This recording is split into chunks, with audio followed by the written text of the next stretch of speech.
Welcome to the Sustainable Living Podcast. Tips, tools, and tactics for living a heart-centered life that honors Mother Earth and her inhabitants. The information shared on the Sustainable Living Podcast reflects the opinions of host Marian West, Janice Fryatt, and their guests. Please use your own discretion in research before applying any information to your individual situation. Now, here are your hosts, Marian and Janice. Welcome to the podcast, everyone. Today, I am honored to be joined by Michael E.V. Knight, a very interesting guest that's going to be involved in a discussion that I think you're really going to enjoy today. Michael was a real estate investor / consultant until 7 years ago when two friends asked him to watch the video Zeitgeist Addendum. He watched the video and his life did a 180-degree turn that day. Since then, he now spends 50 to 80 hours a week explaining how simple it is for us to change to a world that no longer requires the use of money by anyone. A world where everyone is housed, fed, and educated, and poverty no longer exists. Wow. Welcome, Michael. Hello. Can you hear me? Yes, I can. Welcome to the podcast. Great to be here. Yeah. Well, I was excited that you agreed to join me in this discussion, and we actually did have a little previous discussion about this topic. There's so much to talk about, but I think the biggest thing is, how do you even imagine something like this? A world, I think that most people agree it's a world that we all want, but I think many of us imagine it as something that is completely unattainable. And obviously you don't, Michael. So maybe you could share a little bit more about your journey. I know we covered it in the intro briefly, but maybe share a little bit about what your thinking was like then and how it's changed. Well, the strange thing is you said most people want this. They actually don't, because most people don't even know about it. Mm-hmm. Up to 7 years ago, I never knew what a no-money world was. I never even heard of it. Now, I was just involved in capitalism, and as we talked in our last conversation, you only know what you know. You only know what you were taught. So when I'm growing up, every time I want something at the store, my mother says, you need money. You need money. You need money. I heard that over 1 million times growing up. So I said, Ma, where does money come from as I get older? She said, from the bank. Okay. A few more years go by. Hey, Ma, where's the bank get the money? From the depositors, in all her wisdom. Oh, okay. And I lived the rest of my life believing that. The three letters in believe, a lie, L-I-E. I was believing a lie. I never said, where does money originate? So here I am going through life thinking I need money. You got to have a job. Well, I didn't like working for other people. I wanted to make more money. So I started looking at how to make more money. So I went to all these different seminars on making money, and the one I liked best was real estate. It seemed the most logical. I could understand it. You buy a house, you rent it out, it pays the bills. In 30 years when it's paid off, you get all that rent coming in, and you're making maybe $1,000 or $2,000 per house. I said, that's a pretty good deal. It beats working. So I went through life like that, thinking I was going to be like Donald Trump, But all my life at the same time, see, I'm an orphan. I was adopted as a baby. I always cared about other people. And to help other people, well, what do they need? Well, what do I know? People need money. Okay, so as I made money, I would make donations to various charities. And it's kind of the teach a person to fish, and they can get their own fish. So I said, well, what do these people need? Again, what do I know? Now I know business. Well, these people need businesses to make money. So I kept going along that route, and I would start helping people with real estate investing. I would teach them that for free. And this just kept going on and on. Then 7 years ago, a friend of mine says, hey, have you watched the movie Zeitgeist Addendum? And I said, no. And the name was strange. It didn't sound right, so I didn't watch it. Then another friend who was worth about $250 million said to me, hey, Mike, talking about helping people and all that. And I said, well, if this guy is telling me, I have to watch it. So I start watching the video Zeitgeist Addendum, and the whole time I'm watching it, I'm saying, no way. This is crazy. These guys are sick. Are these guys nuts? What do you mean no money? How could you have a no money possible? How do you live without money? How do you pay your bills without money? These are questions everybody has when they first heard it.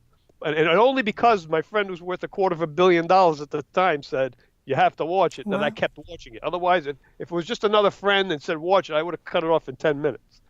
But I kept watching it. By the end, I said, oh, my God, they're right. The money system's nothing but a scam.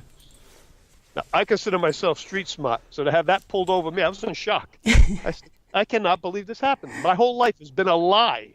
It's like the Truman Show with Jim Carrey. His whole life was a lie. He was on someone else's stage. It was a movie set, but he thought it was real life. Well, that's how we are in the money system.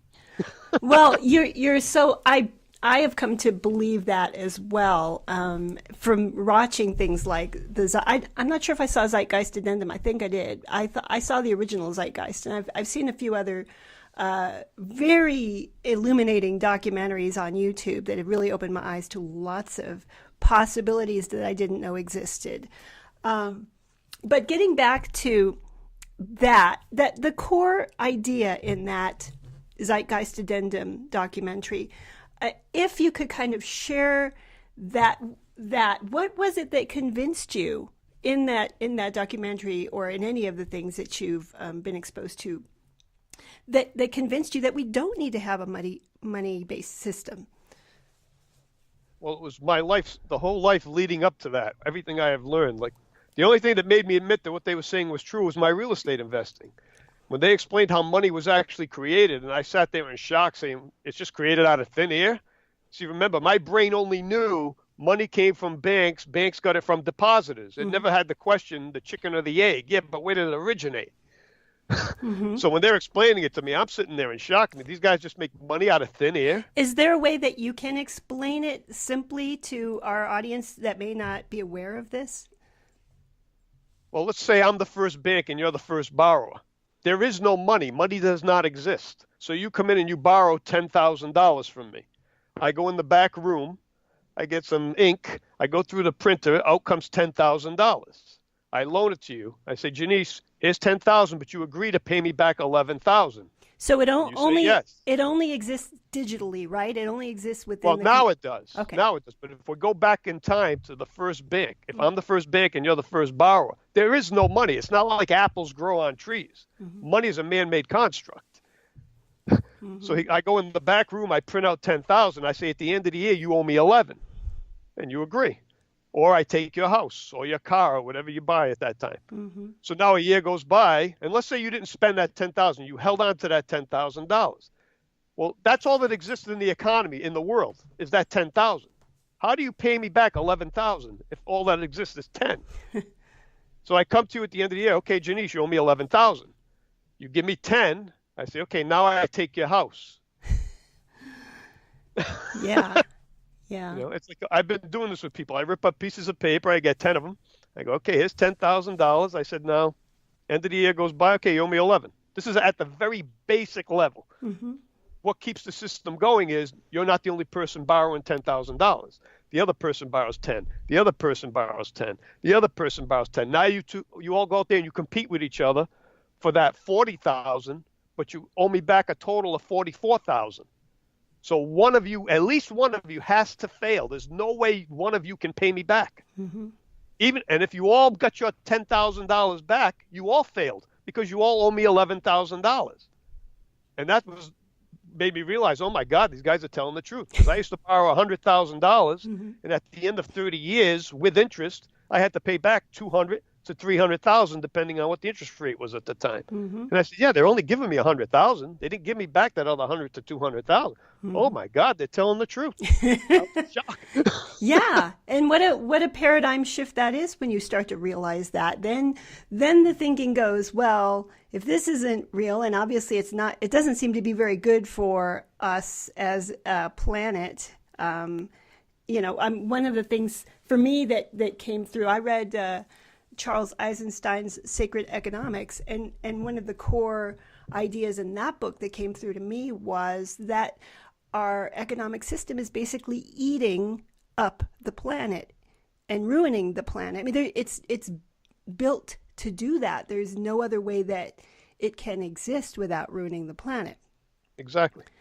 It's based on infinite growth, but the planet is a finite thing. If I have a 10-gallon aquarium, how much water can I put in that aquarium at one time? I used to say, how much water can I put in? And people would say, well, it depends. If you keep taking it out, you can put more in. So now I say at one time, I could only have 10 gallons. Well, this is the Earth. It's so big. If we keep knocking down trees, every minute over 1 acre of land, I forget how many acres it is, but it's over 1 acre of land is completely destroyed. It's gone. All the trees are taken down, whether to grow other type of foods, whether it's to have cattle riding all around. We need those trees to live. Without the trees, we die. We're connected. Like Jacques Fresco says, we don't see the web, but we're connected to everything. If the trees are all dead, we're dead. If the air is all polluted, we're dead. If the water is all polluted, we're dead. Right. Thus the system. That's our connection. Right. And the system is not sustainable. It's not. It's absolutely not. So I know in the Zeitgeist, the original Zeitgeist movie that I remember, they had their own solution to the problem. And in Zeitgeist Addendum, what was the solution and what did you think of it? Well, the solution is a no-money world. Now, with them, they're more with the Venus Project and a resource-based economy, which is more, instead of having people do the work, have machines do the work. And Jacques Fresco has said if we had all the robots and machines, we would only need 10,000 people to run the machines needed to make sure everyone is taken care of. Now, again, that goes back to you only know what you know. So once I heard from the Venus Project that we need to build these cities and all these machines, well, that's all I knew at the time. So then I started going forward telling everybody, hey, we need to build these fancy cities with all the fancy technology. Now, to do that in a money system is going to cost billions of dollars. In the movie, it says about technology and having these high-tech cities, and I thought that's what we needed to do now because that was my new knowledge. But then a couple of months later, I heard Jacques say, it's not the high-tech in the cities. It's a mindset change. We don't need money. And then as I've been looking into this more and more, I came to realize we never need money in humanity. We never needed it. All we ever needed to do was work together and share. That's all we ever needed to do. That's what we were doing. Now we got to go back in time. What was a king? A king was basically a thug. These gangs of thugs would roam around the countryside, kill people, and say, this is mine. That's all it was. Soon later, they became known as kings, and they still had their armies, and they would fight other thugs who were known as kings. That's all borders are. Borders are only where kings agreed, we're not going to fight anymore. You stay on that half of the river, I'll stay on this half. That's all a border is. Makes a lot of sense. And I'd never thought of royalty as thugs before, but you make a really good case for it. So getting back to this idea of a resource-based economy, obviously you're saying that we don't need money at all for this, but we do need, but obviously in Zeitgeist and you talk a lot about this idea of a resource-based economy. So what is that? In the resource-based economy, let's put it this way. Who owns the earth? I would say nobody. We all share it and we're all part of it. Then why are you paying for it? Exactly. Who owns the oil? Who gave the oil people the right to have the oil? Right. See, that's another thing money did. Let's go back in time again to these kings. The kings owned all the land, and now people said, hey, wait a minute, I want some land of my own. So the king would carve out these little parcels of land and say, okay, you farm on that land, and you're going to pay me rent. So you're going to give me half of whatever you grow as rent. But they felt good. They owned their own place, but it was still the king's land. Then they said more people were being born. There's only one king. So as more people have been born, say, wait a minute, how come you still own it? We want to own it. He says, all right, we're going to have you own it. Somebody, I don't know who it was. And then there's various ideas of how it came about, including aliens. So we won't get into that. But somebody came up with this idea of using money. So now everybody was going to be free. You're now free. The king doesn't control you anymore. But now we have this thing called money. And they said, well, how do we get money? Well, you work for it. So see you back in the fields tomorrow. You're going to do the same thing you were doing. You're probably going to work the same amount of hours. Now you're going to get this thing called money, which was just created out of thin air. But they used gold originally. Actually, at one time, they used seashells as money.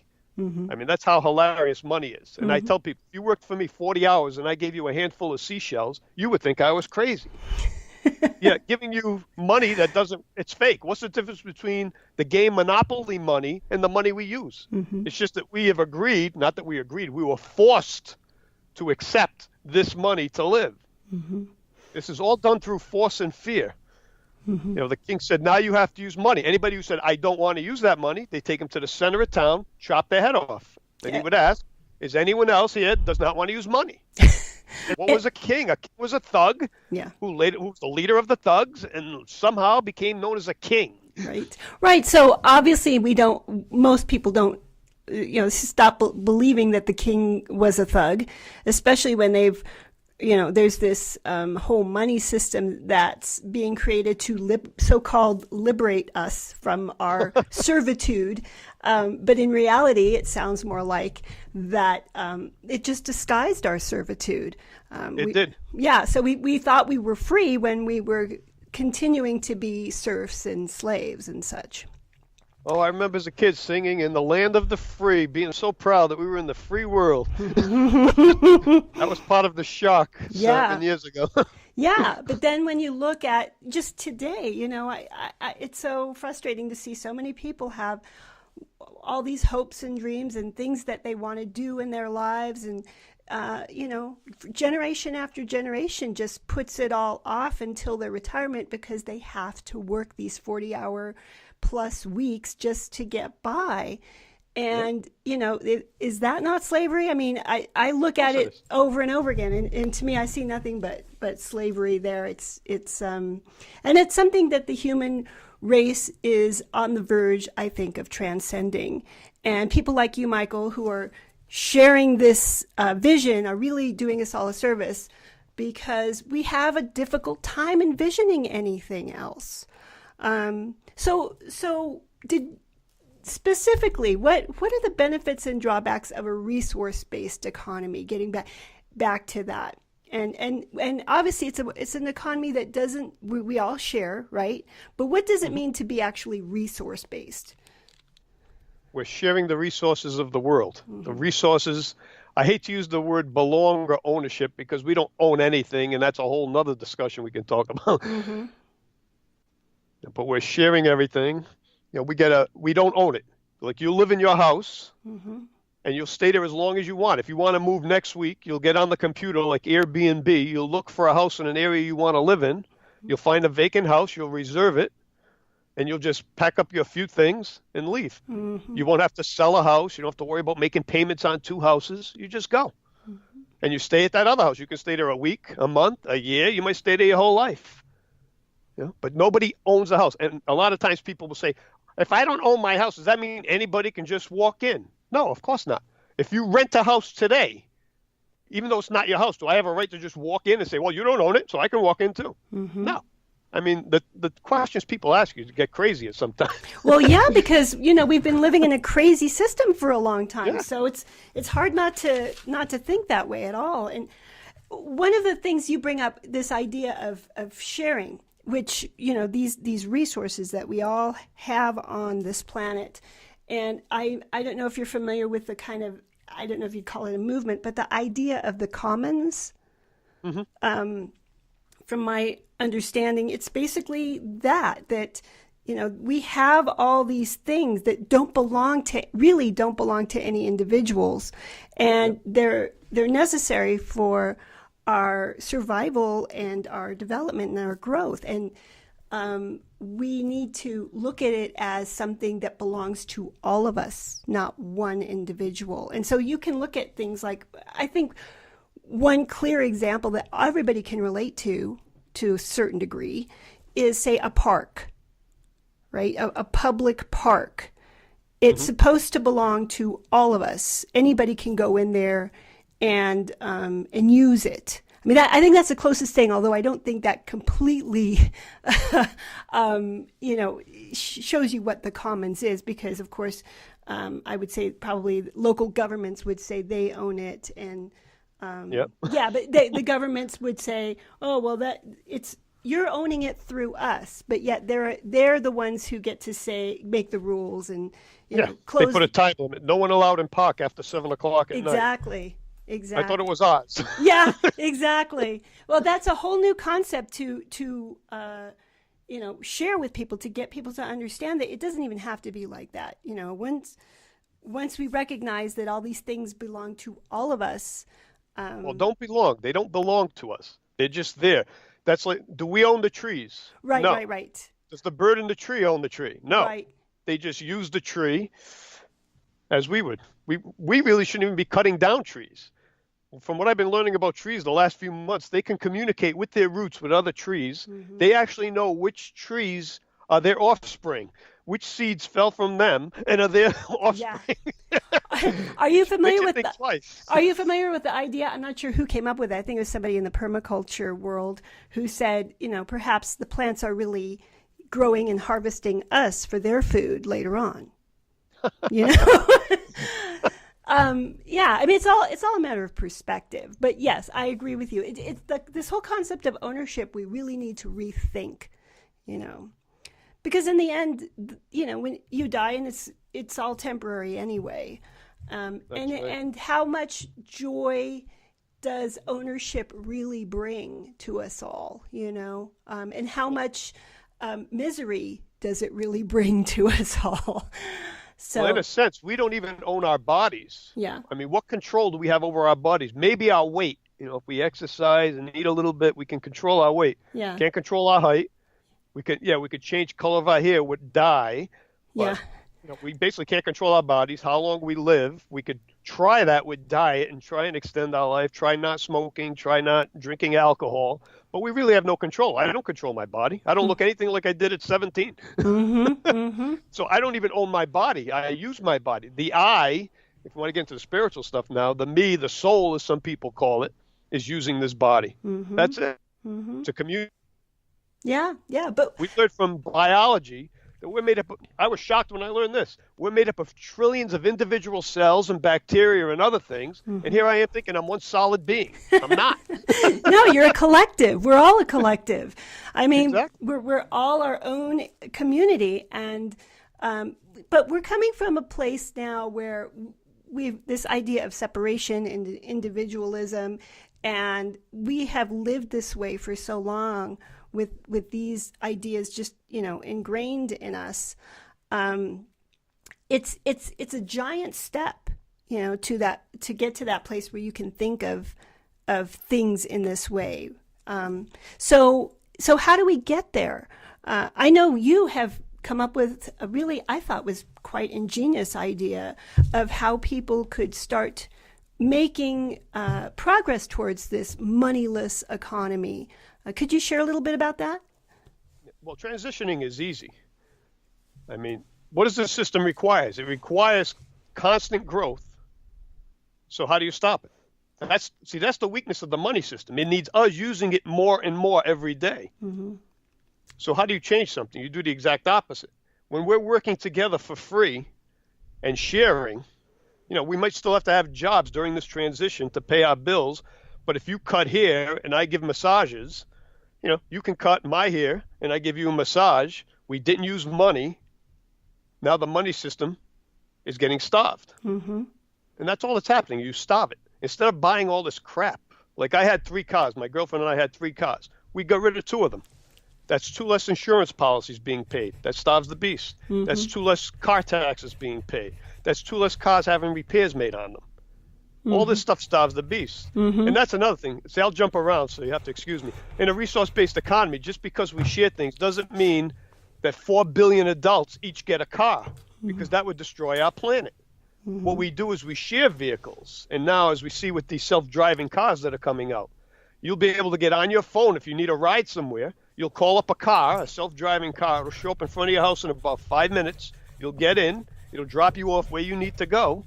And it leaves and goes and pick up the next person. Then when you need a ride back, you'll get back on your phone. Another car will come, pick you up, and take you where you need to go. That way, we only need about 5% of the cars that are on the road now. So right now there's over 1.2 billion vehicles on the planet. We would need less than 50 million cars by sharing. And it sounds like the millennials are already on their way to doing this anyway. They don't seem to be as big on these giant purchases like cars and houses that, say, my generation was, or your generation too, I assume. So it seems like we're going towards this.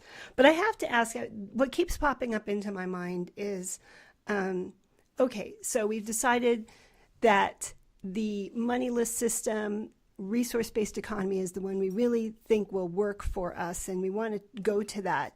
How do we enforce this? Is this something that the government adopts and then we all have to go along with that? Could you share a little bit about your thoughts on this idea with regards to government? Well, there's always two approaches. There's top-down and there's bottom-up. Top-down is the government, bottom-up is the people. The government does not want to lose their power. They do not want to lose their millions of dollars. Look at Hillary Clinton. I mean, she's a politician who's worth over $50 million. I mean, how do you get that in politics? So they're driving on their private jets. They're in limousines. They live in mansions. Those people do not want to lose their power.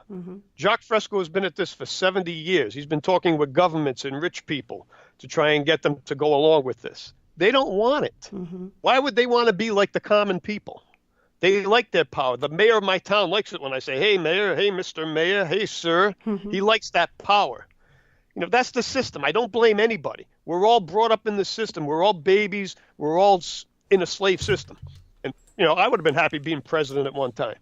Knowing what I know now, I wouldn't want to be. If I became president today and I tried to change things, they send in what's called the economic hitmen, and they have a little conversation with me. And they say, see these pictures? There's your family. See those red dots on the back of their head? That's our snipers on the building. We can get them at any time. What am I going to do? I'm going to do whatever they tell me to do. Look what happened to Kennedy. He got us off. He took the Federal Reserve out. A Federal Reserve is not the government. It's a private organization. He changed it and made the government make the money. Well, gee, he got shot for that. Not sure if it's them who did it, but gee, he's the only guy who tried doing that, and he's the only guy who got shot for it. Yeah, no, you bring up a lot of questions, and I think we all need to be pondering these days. But you talked about, you said there's a top-down and a bottom-up way. So I assume that you're advocating a more bottom-up approach to getting these ideas to actually manifest in our world. Yeah, a lot of people always wait. They wait for saviors. That's the people who like the top down, people waiting for a savior. Oh, we just gotta keep signing petitions. They laugh at us when we say sign petitions. Here's what drives me. Count to 5 out loud. 1, 2, 3, 4, 5. What just happened somewhere on the planet? I don't know. What happened? One of our global brothers and sisters just died from starvation, not because there's not enough food for them. We throw away food, there's so much food, but because they don't have any of this fake, fraud, lie, scam, con job, free-range slave control money to buy food. So they can go to a guy who's got an apple, please, I'm dying, and the guy will say, do you have $1? No, he'll say, get out of here. Yeah, it is totally. That's what drives me. Yeah, it's insane. It's insane, and we accept it as totally rational. Wow, I'm so glad you're here, Michael. People always tell me capitalism works. I said it doesn't work. Yeah, it only works for maybe 10% of the people. Half the people on the planet are living on less than $10 a day. Half of them are living on less than $2 a day. Where is capitalism working? Now, just because you got a roof over your head and you're eating food, you think it's working. You might be barely surviving. See, most people in the system, even though they're barely surviving, think they're going to be the next Donald Trump. They'll read about somebody like John Paul DeJoria from Patron Tequila, who was living in his car for 2 weeks. He was dead broke. Today's worth between $2 and $4 billion. They all think they're going to do that. They all think they're going to win the lottery. There's no guarantee in business. 95% of businesses will fail within 10 years. Yeah. So that's what is good because of my background in small businesses and real estate investing. That's what helps me to see this. Like I drive down the street now, I'm stopped at the red light. I look on one side, there's a Walgreens. I look right across the street, there's a CVS. They're both pharmacies. They both sell the same exact stuff at the same exact price. Yep. What a waste of resources, Oh, both yeah. global and human. Yeah, I mean, right there, I can cut everybody hours down to 20. Shut one, and let's have everybody work 20 hours. But in the money system, we can't do that because these people have fake mortgages. They're going to pay their fake car loans. They're going to pay their fake student loans, and they're forced to have to earn a certain amount of money. So we have to have all these separation and all this competing. I mean, it's just crazy. The more you see it, every cash register I see now, I just say, what a waste of a human resource. Yeah. That person has to stand here. Same thing with hair salons. I drive down the street. I'm with my girlfriend yesterday, and she's saying, look at it. We're going by all these hair salons. The people that cut the hair are sitting in the chairs because they have no customers. What a waste of time and life. Yeah. We cut it down one building in town, and all the people that cut hair took turns. They might work 4 hours a week. That's it, cutting hair. And all those buildings wouldn't have to be heated. We wouldn't have to have this black snake going through North Dakota, polluting all our water, the oil, the pipelines. And we wouldn't have to frack for gas. Right. And then imagine all we could do with that extra time and energy, all the creativity that could be unleashed if we weren't constantly just trying to, make a living. Getting back to this idea of the bottom-up approach again, I mean, it's something that we really talk a lot about on our podcast here. We really do believe that is the way to create systems that make these old systems obsolete. And therefore, people just stop participating in the old systems and start participating in the new systems. It's also an idea that I found, in some recent education I've had about the ideas in the libertarian and anarchist movement, which is basically, you use the word "starve the beast," and that's something that I hear a lot about. This idea of a counter economy within the anarchist movement. That anytime you can do stuff like barter. It's legal. There's nothing illegal about it, but then it's not something that is on the books, right? And it's not. We don't really want to trade or barter. See, anarchy is more like trade and barter. We need more of an intentional thing. We need to know, like, if we need bread today, we can't just have bakers who say, "Well, I don't feel like going in and bake today." We need a schedule where a baker may only work 4 hours a week because we have 100 or 200 bakers in town. But we need to know they're going to be there. We can't just say, we'll go in when we feel like it. See, it all depends what kind of world do we want? How much of what we have today do we want? Whatever we want has to be made. So we need to organize and work and have a schedule. Okay, you're going to work these 4 hours this month. You might only work 4 hours a month. You may go months without having to work because of technology. We have 3D printers now that are making cars and houses. Yeah, and that's inevitable. The inevitable march of for 8 hours. Right. One thing I think a lot of people are not really taking into account with all of what's going on in the world is the unavoidable march toward automation. Everything is becoming automated, and jobs are disappearing by the minute. So our dependence on these jobs is, to a great degree, I think, going to become not something like that we talk about, oh, these jobs, it sucks, this slavery thing, people need to, wake up. No, it's just going to be done. One day they're going to wake up and there is going to be no job. That's because right. It's going to be automated. And so how do we deal with that? How do people prepare for that? It's all part of the mindset change until you accept that we've been lied to. See, a lot of people, it's called cognitive dissonance. When they first hear something that's totally against everything they believed all their life. I mean, I was in shock, literally. That my whole world has been a lie. My mother's whole world had been a lie. Her mother's whole world had been a lie, all the way back in time to the thugs.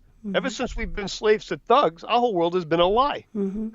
That takes a lot. Yeah. I mean, you believe everything your parents tell you, right? They're like gods to you. Of course. That's why I believed her. She said money came from banks. Then later I asked her, where did they get it? Well, from deposits. And I never questioned that again because my mother knew everything, right?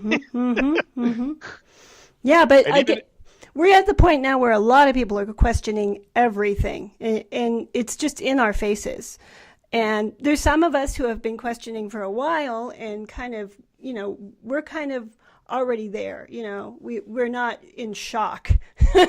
But I think right now a lot of people are in shock. They're just starting to realize that this is all just a big game, and we don't have to play it. So right. Yeah, so you gave I think I read something that you wrote about people sharing just a basic group of people sharing an apartment, and how the way that they do it could be a way to kind of move towards this, kind of moneyless system. That's part of starving the beast. Again, it's like sharing cars. Mm-hmm. Let's say there's 100 people in town. I like to use the number 100 because that's 100%. So you could add any number to it. So we got 100 people in town, all adults. They all own their own car. They're all buying gas from there's 2 gas stations in town. And each gas station is making a living on 50 cars each. Well, I decide with you, hey, Janice, why don't you get rid of your car? We'll just share my car. So now one of those gas stations is going to be making $20, $30, $50 a week less. Then our neighbors, they decide, hey, we're going to do the same thing. Within a year, we have the whole town. We got rid of 50 of the 100 cars. One of those gas stations now has to close. We have 50 less insurance policies. We're paying 50 less car taxes. We're paying 50 less car repairs. Now, really, for 100 people in town, all we would need is maybe 3 15-passenger vans. That's it. Mm-hmm. Now, suppose those 3 cars, those 3 vans were electric. How much gas would we need? I guess you wouldn't need any. Wouldn't need any. Both gas stations would close down. Mm-hmm. And now, those same people thing with apartments. say You've that got 100 single people living in a town, and now they all go into 2-bedroom apartments. Well, now there's 100 1-bedroom apartments sitting out there vacant that people are paying mortgages on, that can't afford it. They're going to lose it to foreclosure. Mm-hmm. Well, suppose 4 people go together into 4-bedroom houses. Now there's only 25 houses being used for that same 100 people, where before it was 100 units being used, 100 units being heated. Mm-hmm. That starves the beast. Mm-hmm. That's what brings the system down. These people are out in the streets rioting. Why? Mm-hmm. There's no need to. Work together, share. It's so peaceful. Yeah. Say, well, the government's going to come in and get you. They're going to come and get me because Janice is cutting my hair for no charge. Well, they're going to have what? Cameras on me? And that's what it's coming to. It's coming to 1984 if we don't do something about it. Mm-hmm. I think we only got 3 years before we're like that movie Elysium, where they have robot police and robot military, and then the people are going to stop being taken control of. You ain't going to be free anymore. The walls will be shown. You are a slave. This is the fact now. Mm-hmm. Well, fortunately, a lot of people have and are continuing to wake up now, and do these kinds of things. Obviously, the popularity and success of things like Airbnb, which you mentioned before, are really, giving people a very visceral idea of how this all could work. And one of the things I think that's beautiful about it is how it connects us as human beings again, by sharing. I know everyone talks about, like what you just said, we would starve the beast and we wouldn't have to work so much, and that's all obviously wonderful, but it also reconnects us. We've been so separated over the many, many hundreds of years with this system. And I think, honestly, by design, because when we're separated, we're weaker. We can't fight against tyranny or corruption in government so easily. So when we come together with these new systems, we become a real force, I think. Well, Arthur Christian says, where do we live? We live in apartments, apart from each other. Mm-hmm. We call ourselves individuals. Divide you alls. Mm. Yeah. And that's what happened. We're meant to be together. We're not to be in these separate houses, but it's just the way we're brought up. See, we're brainwashed, we're conditioned, we're programmed, and we're indoctrinated into this system, just like Jim Carrey was in The Truman Show. Yeah, and you keep coming back to that, and I think it's a really good analogy. There's several movies, I think, that are very good analogies of where we're at, but The Truman Show really I The remember, best. yeah, I remember thinking that when I saw, not exactly this, but something similar to this when I saw it. I just felt like this is really a glimpse into our true reality here. You know? Well, the Truman Show, what I like about it is at the end when he leaves, well, what happens? He's free, right? Mm-hmm. And everybody I asked that question says, oh, he became free. I said, really? Knowing what you know now about the no money world, is he free? And they stop and think. They say, oh, my God, he came into our slave system. Yeah. That's right. He wasn't free. Everybody, when I first saw the movie, I didn't know any of this stuff. And it was just a comedy to me. And at the end, hey, he made it. He's free. Yeah. Never knowing that I myself was a slave and he was coming just into a bigger slave system. Yeah, exactly. No, I really felt the metaphor. I felt that it really was the lives that we live now. It was very, and there's a couple of other movies I think are very similar in that idea.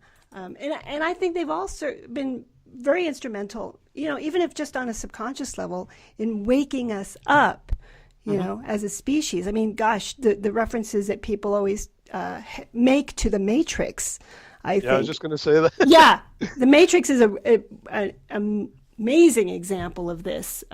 That's how I felt. I felt like Neo when he was first awakened and saw the reality.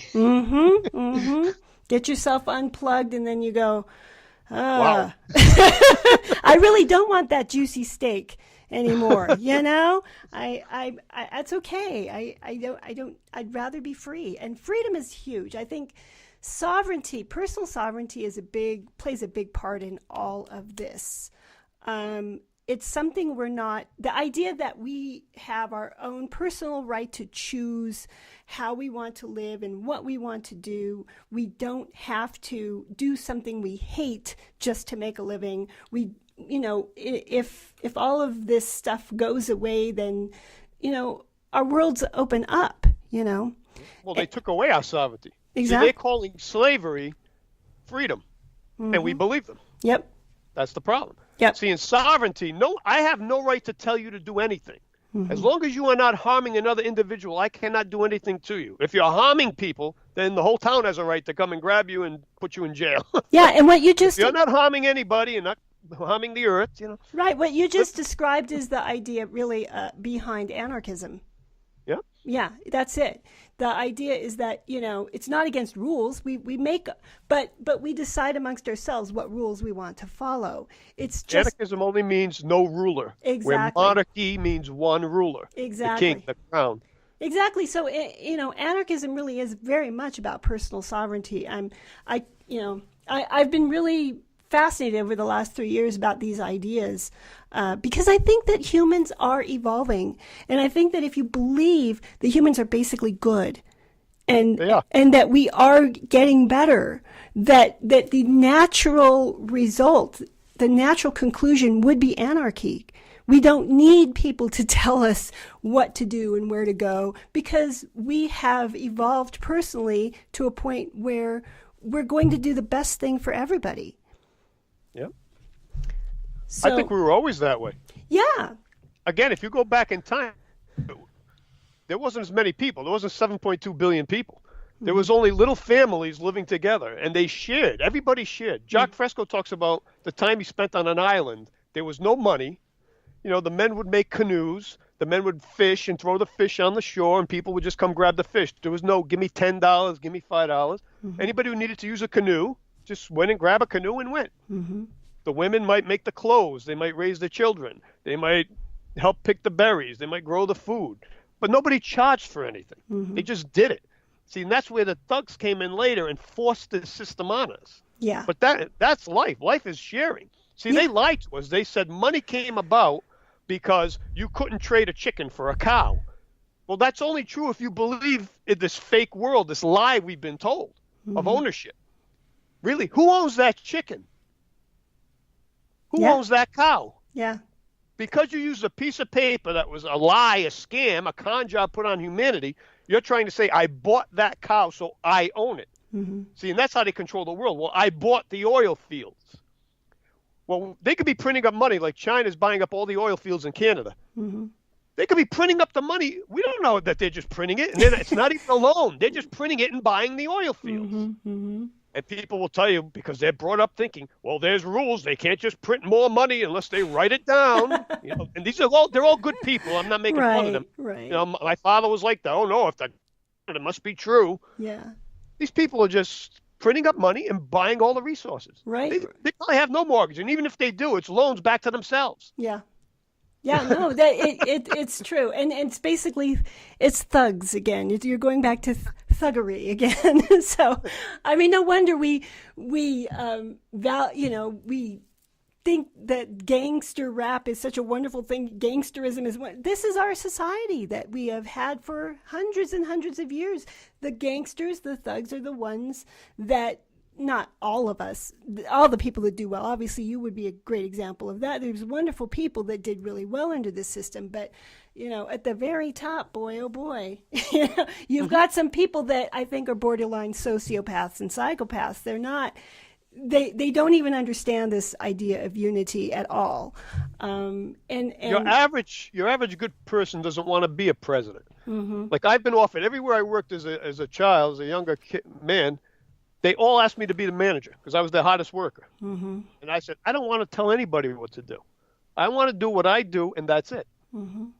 And I always got accolades about my work. I did one thing as a temporary job, a day job one time. They were making vitamin C. Mm-hmm. And they put me in this room. I'm all alone. And she came back about 6 hours later, and I had half of a bucket filled in front of me. She said, that's all you did? I go, well, this and those other 3 buckets. And she looked at me in shock. She goes, you did those other 3 buckets? I said, yeah. She said, no one's ever done more than a bucket in this much time. Because they're going out taking cigarette breaks. Mm-hmm. They take their half-hour lunch break. Me, I'm eating right at the machine. I don't take breaks. Mm-hmm. I go to the bathroom before I start work, and I go to the bathroom after I'm done with work. I was like a machine myself, But that's just how I am. I have a good work ethic, which was part of it. People will say, well, the money system's good for that. No, I was a slave. Mm. I was just a hard-working slave thinking I'm doing good. Yeah, I wasn't making any more money for doing it. I wasn't competing with anyone. There was no one else in the room. It's just the way I was brought up. My uncles owned a business. They should work hard. My brainwashing, work hard. That's what I did. Mm-hmm, mm-hmm. But, in the end, if you could put that kind of motivation and hard work towards things that, really brought you joy and are the things that you really want to create. I mean, I just think there's so much potential that we have that is so squashed because we're in this system of slavery. So I'm very happy to always be considering these ideas, and I would love to help other people to envision it and see how they can implement these ideas maybe in their own lives just to get it going. So what would you suggest if someone was new to something like this? How do you think they should educate themselves, get some ideas for that, or even how to implement some of these ideas in their own lives? One video, which is the best on the subject I've ever seen, by Bonnie MacArthur, is called Live for Free Communities. You'll find it on YouTube. It's about a 12-minute video. Okay. It's excellent. And a lot of people think when you talk about a community, they're thinking about mud huts out in the woods. I mean, they're living in a nice-looking apartment. They're all sharing. They got a big commercial kitchen, and they do the main things. They grow food, they cook food, and they clean and maintain the property.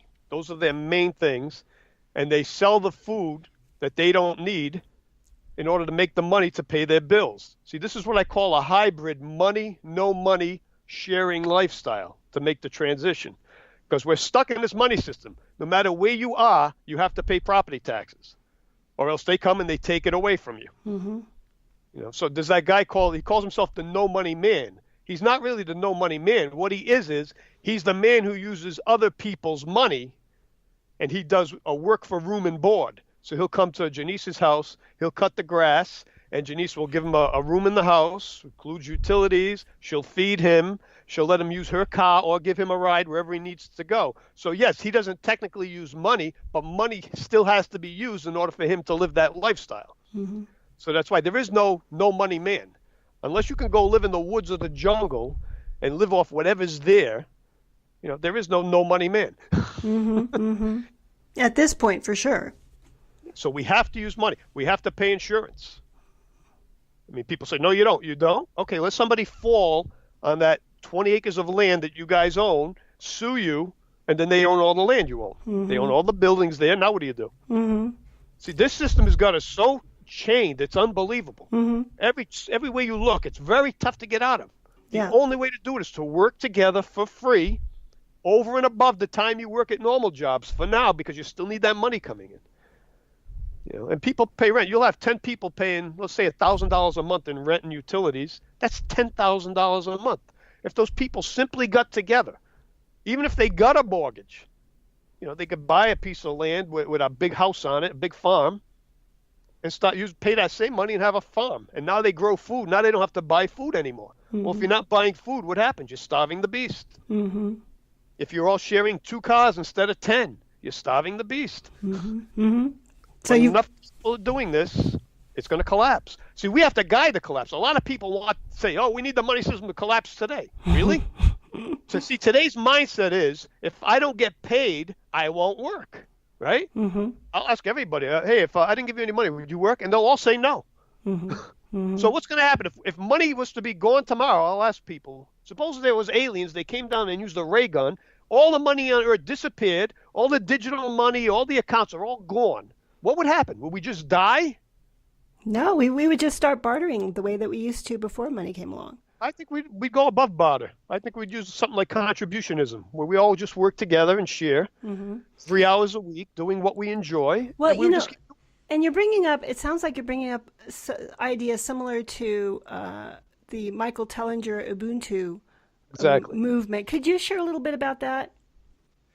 Well, I came up with hybrid. The idea of hybrid itself started back in 1990s when I was going to do a real estate investment group, because all these people take seminars. They spend from $5,000 to $100,000, and there were many people who never bought a house because they were afraid to buy something. So I kept saying, how could I help these people? I said, well, if we did it as a group of maybe 100 to 1,000 people, and we did it that way, and we bought businesses and we bought apartment complexes.